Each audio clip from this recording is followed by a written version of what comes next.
Is this gonna turn out to be another Honesty Hour video? Because this might turn out to be another Honesty Hour video.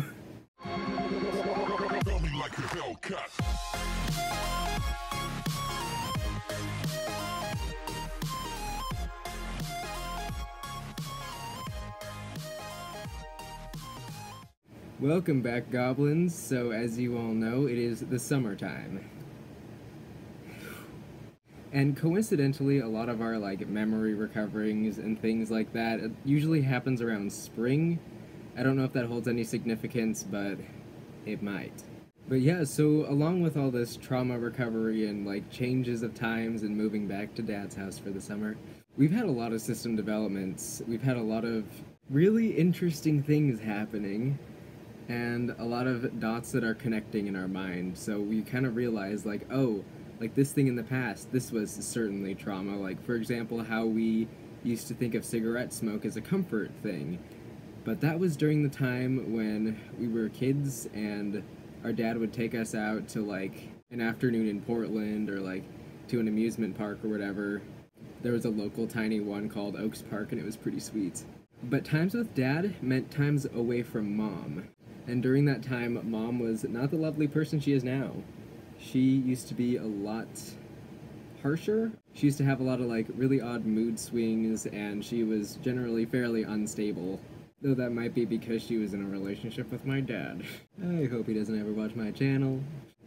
So we're not, mad at her for being like that as a parent, but, it's just a fact that she was like that in the past. So circling back, yes, spending time out with Dad meant time away from Mom, and it was kind of like a negative reinforcement thing. If you think about it, in psychological terms, negative reinforcements are when you reinforce a behavior by taking away a negative. I'm pretty sure I've got that right. I think it might be something called a negative reward, where the negative thing is taken away, thus being a reward. Whatever, I'm filming this after we had an intensive therapy session, which I'll get into in a second. So yeah, it turns out that our liking of cigarette smoke was kind of a conditioning response. Conditioned thinking of it it means that we are away from the scary thing being our mother in this case. And yeah, it's conditioning, and I really hate what my hair is doing. I don't like it. In theory, having my hair down, it feels like it looks better than it does. Or maybe I just need to, buckle down and straighten it for once. We've been having a lot of, executive dysfunction lately, and just trying to keep functioning at a good level despite being in a different environment, but that's proven to be a challenge. And additionally, we did start a different therapy regimen. We are now taking intensive outpatient group therapy things, and that's happening 3 times a week now, but the problem with that is they want you to be completely sober for that. They do not think that marijuana can be a medicine, and that is frustrating to us, to say the least. And if anybody knows of any pain medicine that can, counteract somatic pains of, past traumas, if someone actually knows of a pain medication that can stop dissociative pains like that, let me know, because if not, I want to throw that in the doctor's faces. So on to some actual system developments instead of things that has been happening to us. We've had a lot of old altars becoming new altars, kind of. Old altars coming out of dormancy and, just achieving positions of power in the system almost automatically. I mean, take Cedar, for example. He filmed, 3 videos in a row, so that means he was, out for, a week and a half. He was basically being a tertiary host for a second there, though he's been quiet for the past couple days, but I assume that's mostly because of the large amount of work we've all had to be, emotionally doing. Yeah, this whole summer situation really has connected our external surroundings with our internal dynamics, I suppose. The level of stress that we've been at is astronomical, and we've been feeling some blockages with working with some of the system members that need the most help. For example, we've had more littles surfacing, and a lot of it's because I've been holding a lot of things back. I think that's the reason that I coincidentally filmed this. It wasn't so coincidental. I am one of the altars who forms a shield shielding a lot of the most sensitive material and sensitive trauma topics and everything from everyone else in the system, because nobody was ready for that. If they had access to these memories and stuff a few years ago, everyone would have pushed it to the side and been like, no, that's not a thing, and it would have been like left on the shelf and gotten dusty and forgotten, and we would have ended up like Dad. A workaholic with no soul. I'm sorry, I'm just in a very roasty mood towards him lately. Probably because we're packing up for good. Once we move back to school, you're not gonna see us back in this room, guys. We're really serious about this whole house thing with our fiancé, and it is going to be awesome. We might even be able to have a legitimate filming station set up permanently. How great would that be? But yeah, due to the fact that some of these littles do not feel safe here, we haven't been able to let them front as much as we would like to. During the school year, we were just reaching the point of getting comfortable to like let littles front and be okay with it. Like Anne was coming out and she was making these intricate little pages full of stickers set up. Like she made a page for people who feel sad, and it's got a bunch of like hearts and flowers and happy cat stickers.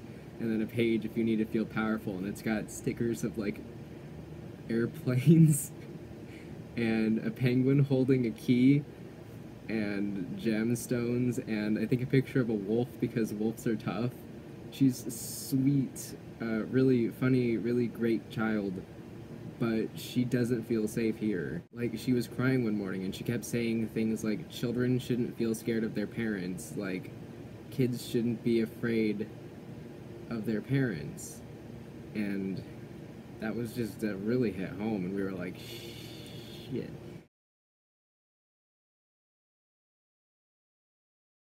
You're right.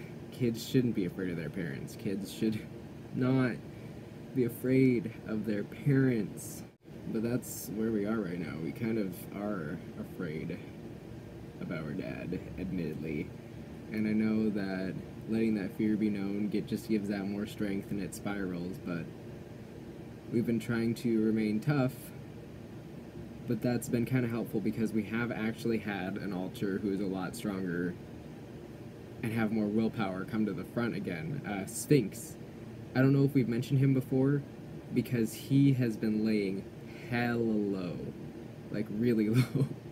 Like, he's been living out in the wilderness, way up north, up past the north. I'm looking at my map right now, and think of it like the north is like here, he's like up here.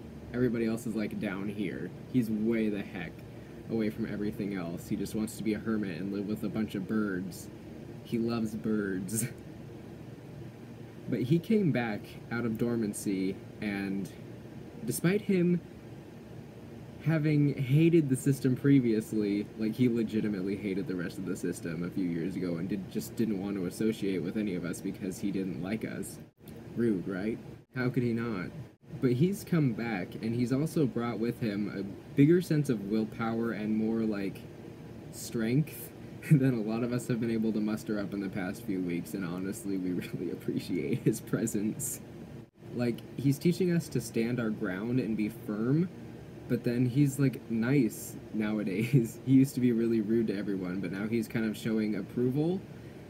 After we've done, like, strong things, I think he's trying to train us like a bird. I think he's trying to condition us. I think he's trying to condition away our fear responses and try to make us more strong and resistant overall. And I think that's pretty cool, because that means he's just like a built-in therapist, kinda. But yeah, we've been definitely working to come to terms with having more little alters, and that's been a real challenge, because that's something we've had a lot of trouble with in the past. Like, if you think about it this way, your brain created alters to protect you when you were a child, because being a child in that situation was dangerous. Therefore, in your brain might think being a child is dangerous, and having little alter around is dangerous and would put us at more of a risk. And I can understand that. That's totally a valid way of thinking, but your little alters need to come out eventually. If they're there, they need to come out eventually. And that's just what's been happening with us. We thought for the longest time we didn't even have any like regular littles or trauma holding littles. We were just like, no way we've got that going on, but apparently we do. And apparently we have a lot more fictives than we thought. That's another thing I definitely wanted to put into this video. We have a lot more fictive-like alters than we thought. I mean, if you think about it, Hollow is an interject. I don't know if you guys have ever seen Elfen Lied, but it's a very violent anime. Proceed with caution. That was one of the things that was basically our role model growing up. We had a very strange variety of media that we watched when we were like middle school, early high school, but that was when our brain was actually really impressionable. We didn't have a lot of access to media before that, and once we did, we kind of just went nuts. We spent like a whole summer cooped up in our room watching anime when we were like 14, and I don't regret that. Our brain gained a lot of interesting things from that. But if you ever happen to watch Elfen Lied or have seen it, take several of the characteristics from different characters and different backgrounds and kind of metaphorical concepts and kind of like combine that. And then Hollow is something very similar to that. But yeah, I think our brain has managed to create fictives that would not break copyrights. That's the weirdest thing, I know. Oh, it's so weird. But yeah, when we were in middle school, high school, even college now, everyone really hammered it into you, do not plagiarize. Don't plagiarize, don't take anything recognizable from any sources, and like, that's the rules. You can't break them. So we really internalized that to the point of where our fictives, our interjects, were not like plagiarized. And I think that's kind of fascinating, how that's such a mindset thing. We have to think so far out of the box, like there's no trace, you can barely catch, where there's a hint of something from something else. Try to be as unique as physically possible. And that's what our brain has come up with. This is what happens when you tell kids not to plagiarize. If they have DID, those alters can get real unique. And although some of them may be interjects or like semi-fictives or partial or I don't know what they identify as, we're going to be making a collab video with the Cosmic System about fictives and factives and everything, so we won't get into details and like figuring out what's what here, because we need to do our research first. Admittedly, we need to do a little more research on that topic. That's something we tried to put out of our mind for a while because we've seen some things on social media that we wish we could unsee about fictives and factives and oh, Tumblr. So we kind of dissociated ourselves from that even further, and now it's kind of just coming back at its own pace, which happens to be quite quickly. But honestly, we prefer a bunch of things happening at once with our mind rather than just like one thing after the other, because this way it kind of gets it all done with quickly, and that is efficient, I suppose. So in short, I think we've hit the point in your early 20-somethings when your brain hits that maturation stage. There's like another growth spurt for brain development when you're in your early 20s, usually around 21 or so, which is most likely why the legal age for most things in America is 21. They want us to have fully developed brains to make these decisions, but it's not always exactly at 21. I think ours happened like roughly springtime-ish, I think, probably. I don't know, everything vaguely happens around spring. But I think since our brain matured a little bit more, I think... So here's a really crazy idea that I think is how brains actually kind of work. We feel like memories are literal places within the brain, and when you're young, your brain has all these connections. It has so much more, and as you grow older, it kind of, some of these neural pathways diminish and atrophy off, and it's like a use it or lose it. Use it or lose it is a big thing used in brain development and synaptic pruning. Synapses are pruned because if they're not used a lot, they are just, the brain's like, why even have it? So think about it like this. When you get older, when you hit your 20-somethings, that's when a whole bunch of traumas and stuff, your brain is just like exposed to it. You're just chucked into that. And I've seen this happen with countless other systems.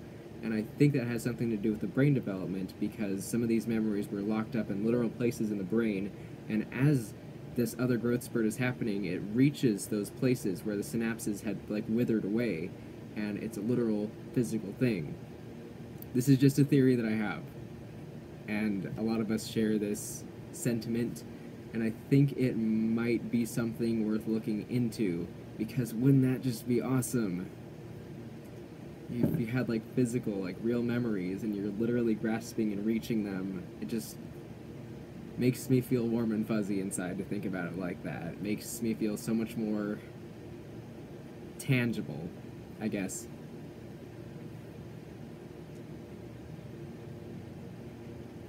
But yeah, so since we're hitting that growth spurt, our brain was like, you're good enough to handle all this, and we're having it out chucked at us. There's a possibility that we may have actually suffered ritual abuse as well.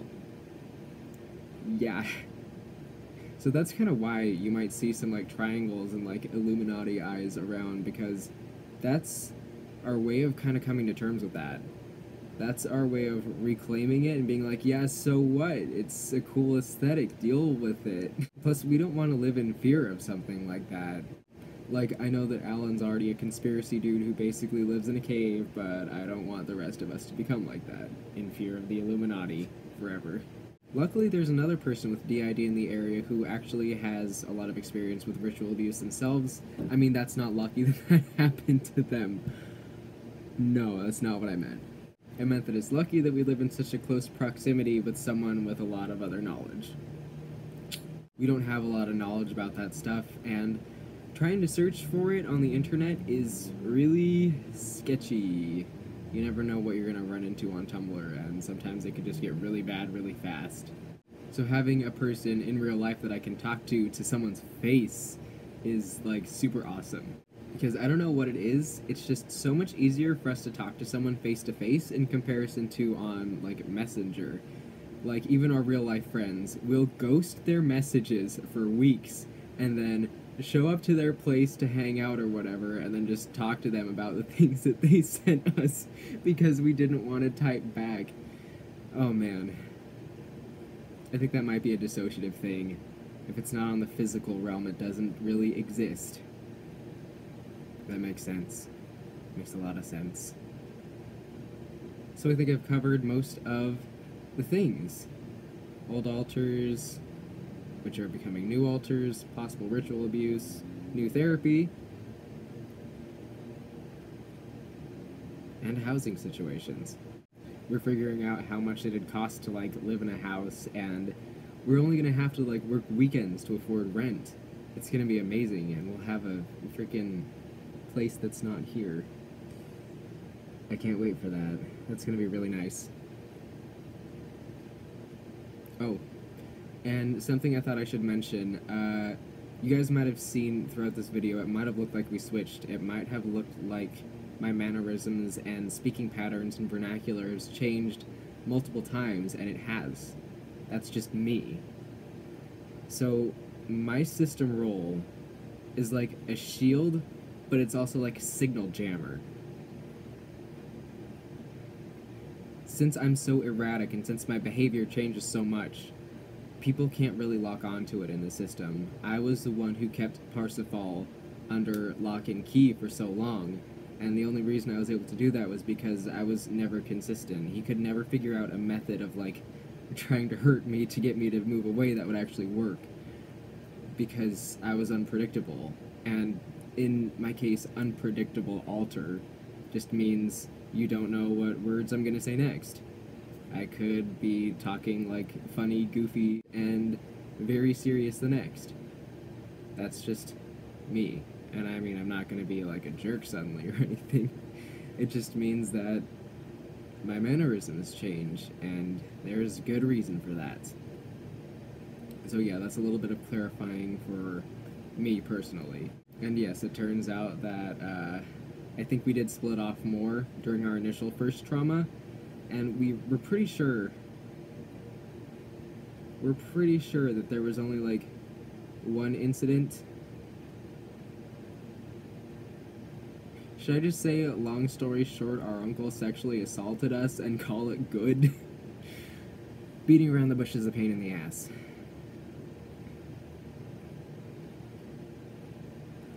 And I don't see why we need to run from things like this. I know it might make people uncomfortable to talk about it, or just to say that it happened, but there's no point in trying to run from the truth. And I'm not saying to go and tell people that they've been abused. I'm just saying that for us, yes, we are a sexual assault victim. And that's the first time we've said that so concisely on camera. That's kind of empowering. Yeah, we've been trying to feel a little bit empowered lately, and it's been going good. I hope you guys can find something that makes you feel empowered too. Something that will keep that fire going through your veins, because that's such an important thing in life. And this is a good point to end. That just came to a close really nice. So thank you all for watching, and thank you for being such a great group of people. You goblins are the best goblins in the world. And if you're not a goblin, all you have to do is hit subscribe, come hang out, come watch some videos. It's a good time. And if you feel so inclined, please check out our Etsy shop. I'm going to be trying to make shop sections, so browsing will be much easier, but yesterday, Sphinx posted like 18 listings. He gets stuff done, and most of those are the pouches that we made. They're finally up. Take care of yourselves, goblins, and we'll see you all in the next video. Also, I forgot to mention this earlier, so I'm just holding my tablet up to my face. If you guys have any questions for us, we're going to be doing a 7K Q&A, because it rhymes. Leave us questions down below in the comments. Us and our partner system will answer all the questions you got. Thanks for watching.